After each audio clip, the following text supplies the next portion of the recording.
Hello everyone, আসসালামু আলাইকুম। Welcome back to my new blog. আশা করি সবাই ভালো আছেন। আমিও আলহামদুলিল্লাহ এই তো ভালোই আছি।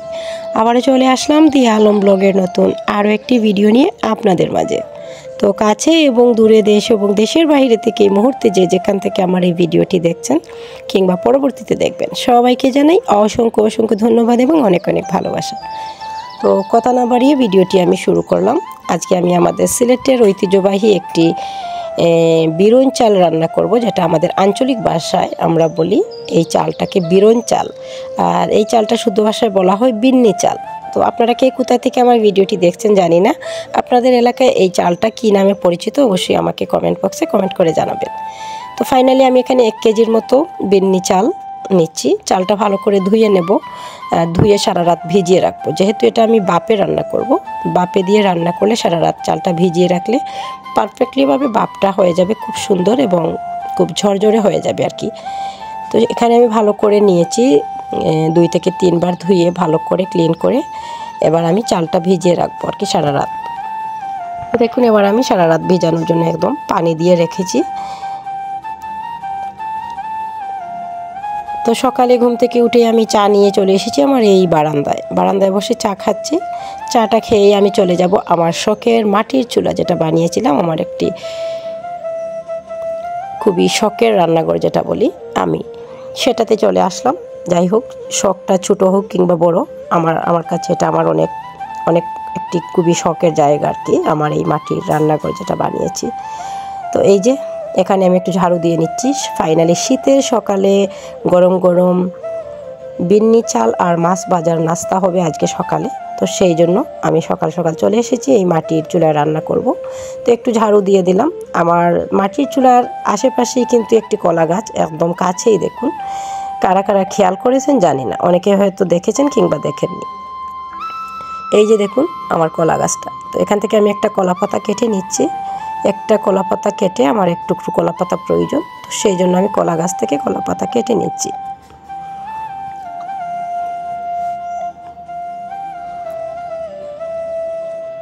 এবার আমি পাতাটাকে একটি ভিজা কাপড়ের সাহায্যে মুছে নেব। পাতাতে যা ময়লা আছে সব তুলে নেব আর কি। আমার একটু পাতা প্রয়োজন, বেশি লাগবে না, সামান্য লাগবে। তো আমি কেটে নিচ্ছি, তারপরে ক্লিন করে নেব একটি ভিজানো কাপড় দিয়ে।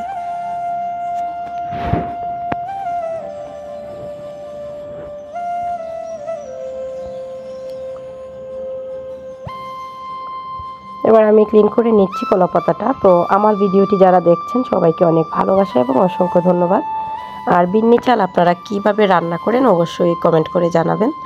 আমি তো আজকে এভাবেই রান্না করছি, আর ভাতের মতো রান্না করলে খুবই ঝরঝরে হয়। একটা টিপস আছে আমার ভিডিওতে, দেওয়াই আছে আমার চ্যানেলে, মাত্র 1 থেকে 1.5 মিনিটের একটা ভিডিওতে, কি করে ভাতের মতো বিন্নি চাল রান্না করলে খুবই ঝরঝরে হয়, সেটাও আমার একটা ভিডিওতে দেওয়া আছে। ছোট্ট একটা ভিডিও আছে অনেক আগে, যদি কেউ চান দেখে আসতে পারেন ভিডিওটি। তো এখানে আমি দেখুন পাতিলে কিন্তু একটু মাটি দিয়ে লেপে দিয়েছি, কারণ যখন লাকড়ির চুলায় রান্না করবেন পাতিলটা পরিষ্কার করতে খুবই সুবিধা হবে, সেই জন্য আমি এখানে পরিমাণ মতো পাতিলে পানি দিয়ে দিয়েছি। দেখুন এবার আমি পাতিলের উপরের যে স্ট্যান্ডগুলো বসিয়ে দিচ্ছি আর কলা পাতা দিয়ে দিচ্ছি, কারণ এই পাতিলে যদি চালটা দিয়ে দিই চালটা কিন্তু পড়ে যাবে নিচে দিয়ে, তো সেই জন্য আর কি কলা পাতা দিয়ে দিচ্ছি। আপনারা কে কীভাবে বাপে দিয়ে রান্না করেন অবশ্যই জানাবেন আমাকে কমেন্ট করে, কারণ হয়তো আমার চাইতে আরও খুবই সহজে আপনারা বানাতে পারবেন। তো অবশ্যই কমেন্ট করে জানাবেন কে কীভাবে রান্না করেন। আমি কিন্তু এখানে 2টা স্ট্যান্ড নিয়েছিলাম, আমার কিন্তু 2টা স্ট্যান্ড লাগেনি, একটা স্ট্যান্ডেই হয়ে গিয়েছিল। তো উপরের স্ট্যান্ডটা আমি পরে সরিয়ে নেব। আর খুব সুন্দর কিন্তু আগুন হচ্ছে, আর চুলার চারিপাশে পরিবেশটাও ভালো লাগছিল। এখানে কিন্তু চালটা আমি একটা জালিতে তুলে রেখেছি পানিটা ঝরানোর জন্য।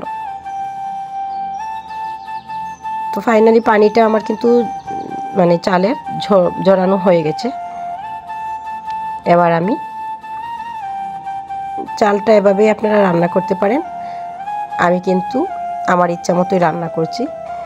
আমি একটু সামান্য লবণ দিয়ে দিচ্ছি, আর 2 টুকরো দারুচিনি আর 2টা এলাচ দেব, আর তার মধ্যে আমি কিছু 2-3 রকমের বাদাম ইউজ করেছি, বাদাম দিয়ে দিচ্ছি। এটা হচ্ছে অপশনাল, আপনারা চাইলে দিতে পারেন, না চাইলে নাও দিতে পারেন। আমি এখানে বাদাম দিয়ে দিচ্ছি আর হচ্ছে সামান্য একটু সয়াবিন তেল দিয়ে দেবো, ধরুন 1 টেবিল চামচের মতো আমি আমার দিয়েছি, কারণ এটা খেতে খুবই ভালো লাগবে, সেই জন্য ফ্লেভারটা ভালো আসবে। এটা হচ্ছে অপশনাল, চাইলে দিতে পারেন, না চাইলে নাও দিতে পারেন। আমি এটাকে এবার ভালো করে মিক্স করে নিচ্ছি, যেহেতু এখানে লবণ দিয়েছি তো চালটা ভালো করে মিক্স করে নিচ্ছি।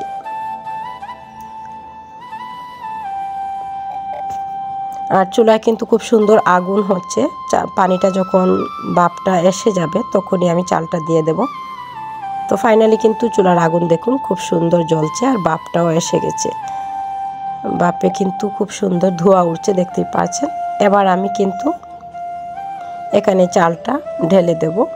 তো একটা স্ট্যান্ডেই আমার হয়ে গিয়েছিল, তো সেই জন্য আমি উপরের স্ট্যান্ডটা সরিয়ে নিয়েছিলাম।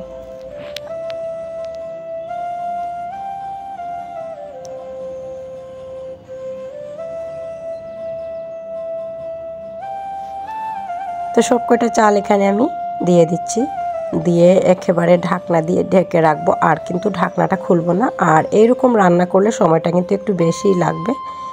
আর ভাতের মতো যদি রান্না করেন ভাতের হাঁড়িতে, তাহলে বেশি সময় লাগবে না, মাত্র 5 থেকে 5 মিনিটেই রান্না হয়ে যায়। ওই রকম রান্না করলে বেশি সময় লাগে না, কিন্তু এরকম রান্না করলে একটু ভালো ঝরঝরে হয়। আমার কাছে মনে হয় ওই রকমও ঝরঝরে হয়। আমি কিন্তু ওই রকম টিপস আমার চ্যানেলে দেওয়াই আছে, কেউ চাইলে ঘুরে দেখে আসতে পারেন। খুব সহজেই ভাতের মতো রান্না করলেও ঝরঝরে হয় বিন্নি চালটা। আর বিন্নি চাল আপনারা কী দিয়ে খেতে ভালোবাসেন অবশ্যই জানাবেন। এই চালটা কিন্তু ক্ষীর কিংবা পায়েস খেতে রান্না করে খুবই ভালো লাগে এবং খুবই মজা হয়। আজকে কিন্তু আমরা বিন্নি চালটা খাবো, মানে মাছ ভাজা দিয়ে আর কি। মাছ ভাজা দিয়ে খেতে কাদের ভালো লাগে সেটাও অবশ্যই জানাতে পারেন আমার কমেন্ট বক্সে। আর চারিদিকের পরিবেশটা আমার এত ভালো লাগছিল আর কি। দেখুন চুলার আশেপাশে প্রাকৃতিক পরিবেশ খুব ভালো লাগছিল। তো যাই হোক, চুলায় কিন্তু এটা অনেকক্ষণ লাগবে বাপ হতে। তো সেই দিকে আমি ওই দিন যে মাছটা রেখেছিলাম, সবাই দেখেছিলেন যে একটা মাছ কেটেছিলাম বড় সাইজের, তো সেই মাছটা কয়েক পিস রেখেছিলাম যে এই মাটির চুলায় আমি রান্না করব। তো কী রান্না করব, ফাইনালি চলে আসলাম আজকে কিন্তু মাছ ভাজা করব আর বিন্নি চাল। তো এই যে মাছটা দেখে নিশ্চয়ই চিনতে পেরেছেন যারা আগের ভিডিওটি দেখেছেন। তো মাছে একটু আমি গায়ে হলুদ মাখিয়ে নিই, মাছের গায়ে একটু গায়ে হলুদের জন্য এখানে দিয়ে দিলাম হলুদ আর মরিচ, একটু আলতোভাবে মাছের গায়ে আমি হলুদ লাগিয়ে নিচ্ছি দেখুন। তারপরে হচ্ছে এবার ভালো করে এটাকে ম্যারিনেট করে রেখে দিয়েছি। এদিকে আমি অন্য চুলাতেও আগুন ধরিয়ে দিয়েছি, আর এখানে একটা ফ্রাই প্যান বসিয়ে দিয়েছি, দেখতেই পাচ্ছেন। ওইদিকে আমি মাছ ভাজাটা করব, সেই জন্য ফ্রাই প্যানটা বসিয়ে দিয়েছি অন্য চুলায়। আর এদিকে কিন্তু আমার বিন্নি চাল হতে অনেকটাই সময় লাগবে, সেই জন্য এদিকে আমি আর নাড়ছি না। এদিকে আগুনটা হচ্ছে খুব সুন্দর, আর আগুনের পরিবেশটা আমার এত ভালো লাগছিল আর কি, ধাউ ধাউ করে আগুনটা জ্বলছিল। আসল কথা হচ্ছে চুলায় যদি আগুন হয় তাহলে রান্না করতে বেশি সময় লাগে না। তো আগুন দেখে নিশ্চয়ই বুঝতে পারছেন আমার এই শখের চুলায় কি সুন্দর আগুন হচ্ছে, কি মজা লাগছে আমার, কি বলবো। এখানে সামান্য লবণ দিয়ে দিয়েছি যাতে ফ্রাই প্যানে মাছটা না ধরে। এবার আমি মাছগুলো ভেজে নিচ্ছি কিন্তু।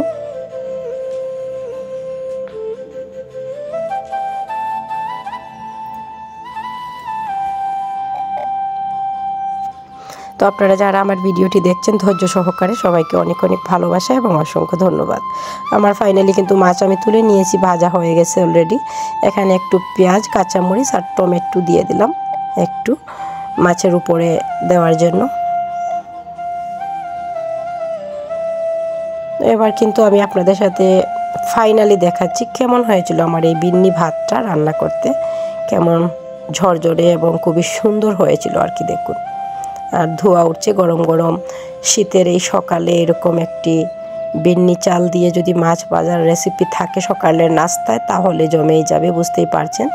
তো শীতের সকালে আজকের এই আমাদের রেসিপি ছিল সকালের বিন্নি চাল আর মাছ ভাজার। তো আপনারা যারা আমার ভিডিওটি দেখছেন এতক্ষণ ধরে, সবাইকে অনেক ভালোবাসা, এবং আমার ভিডিওটি আপনাদের কাছে কেমন লাগলো অবশ্যই কমেন্ট বক্সে কমেন্ট করে জানাবেন। আর নতুন কোনো বন্ধু যদি আজকে আমার ভিডিওটি দেখে থাকেন অবশ্যই চ্যানেলটিকে সাবস্ক্রাইব করে পাশেই থাকবেন। যারা অলরেডি পাশে আছেন তাদের সবাইকে অসংখ্য ধন্যবাদ। তো এই যে আমি এবার গরম গরম নাস্তা রেডি। আমাদের সকালের কিন্তু নাস্তা ছিল আজকে বিন্নি চাল আর হচ্ছে মাছ ভাজা। তো আমি এবার বিন্নি চাল নিয়ে নিচ্ছি প্লেটে করে, দেখুন সাজিয়ে নিচ্ছি। তো এই বিন্নি চালটা আপনারা চাইলে দুধ এবং খেজুরের গুড় দিয়েও খেতে পারেন। আমি একটু আপনাদের সাথে সেটাও শেয়ার করব। ভিডিওটি যারা দেখছেন শেষ পর্যন্ত অবশ্যই বুঝতে পারবেন। তো এখানে কিন্তু আমি মাছ ভাজাগুলো প্লেটে সাজিয়ে নেব। এটা কিন্তু সকালের নাস্তা ছিল আমাদের আজকে। তো আপনারা কে কীভাবে বিন্নি চাল খেতে পছন্দ করেন এবং কে কীভাবে রান্না করে খান অবশ্যই আমার কমেন্ট বক্সে একটু জানাতে পারেন। ভিডিওর মাধ্যমে যদি কোনো ধরনের ভুল ত্রুটি হয় অবশ্যই সবাই ক্ষমা সুন্দর দৃষ্টিতে দেখবেন। এই যে আমি মাছগুলো এবার প্লেটে সাজিয়ে নিচ্ছি, দেখুন। তো দেখে নিশ্চয়ই বুঝতে পারছেন কতটা পারফেক্টলি মানে বিন্নি ভাতটা হয়েছে আর কি, ঝরঝরে। আমি আবারও একটু আপনাদের সাথে শেয়ার করছি, কাছে থেকে দেখানোর চেষ্টা করব। এই যে দেখুন কতটা সুন্দর এবং পারফেক্টলি ঝরঝরে হয়েছিল, কিন্তু দেখে নিশ্চয়ই বুঝতে পারছেন। তো এবার আমরা খেতে, সকালে নাস্তা খেতে বসে পড়েছি, দেখুন। আর বিন্নি চাল দিয়ে মাছ ভাজা খেতে আমার একটু বেশি ভালো লাগে। এটা যদি দুধ দিয়ে ক্ষীর বানানো হয় কিংবা পায়েস বানানো হয় খুবই ভালো লাগে খেতে, কারণ আটা আটা ভাব এই চালের মধ্যে, কিন্তু সেই জন্য খুব টেস্টি হয়।